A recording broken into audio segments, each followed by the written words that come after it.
natin, nakakapagbigay natin ng opportunities. Pero kung tinanggal ang community na ito dito sa Las Piñas at nilipat halimbawa sa Rizal, sa Cavite, at wala din yung mga economic opportunities, wala din yung hospital, wala din yung mga patubig, pakuryente, yung mga estudyante natin na dito nag-aaral, di ba?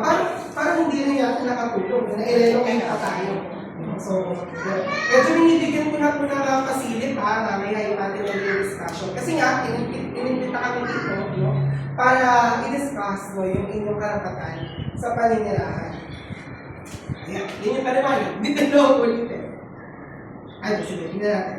So, ayan, mandato ng konstitusyon na siguraduhin na masaganang buhay. Pero kung inilipat tayo sa ibang lugar at wala din naman doon yung mga opportunities na nakukuha na natin dito sa ating community, parang hindi yata nasisiguro ng Estado na masagana yung pamumuhay natin.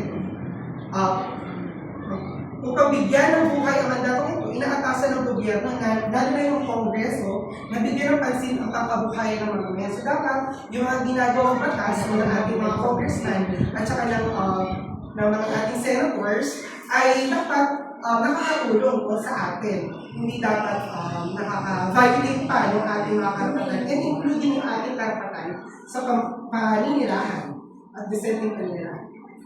Habang ang unang, di ba kanina, nagsimula tayo sa discussion ng Article 2. Sabi sa Article 2, tinatakda nito yung mga policies ng government. Ano yung dapat na sinusunod ng government? Sa Article 13, itong dinidiscuss natin ngayon, social justice yung pinag-uusapan at dapat tinatakda, nagtatakda ng prioridad upang maisang matuparan ang mandato ng Article 2. So, ibig sabihin, magka-join po yan, magka-connect yung Article 2 na diniscuss natin ngayon at saka yung Article 13 na diniscuss natin. So, kung ano yung inuutos sa Estado, sa gobyerno, sa Article 2, dapat sinusunod din ng government at dapat ang turol ay social justice.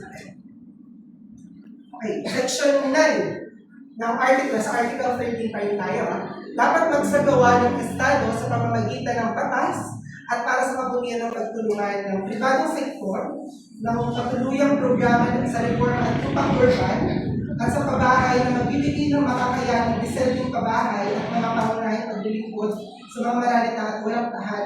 Ayan. So dito malinaw na sinasabi ng Constitution yung ating karapatan sa paninirahan. Dapat daw ang gobyerno nakikipagtulungan sa private sector para mas payabungin yung ating karapatan sa paninirahan. Dapat magbigay ng makakayanan, sabihin affordable, yung at decente, yung dapat may kuryente, may tubig, may aral sa lahat. In fairness naman, meron namang pagtutulungan, no? Yung ating gobyerno at saka yung mga private sectors. Ang tawag po dyan, baka naman na familiar kayo, yung PPP, Public-Private Partnerships. So yun, inuutosan sila ng Constitution na magtulungan. Dapat yung gobyerno nakikipagtulungan siya sa private sector.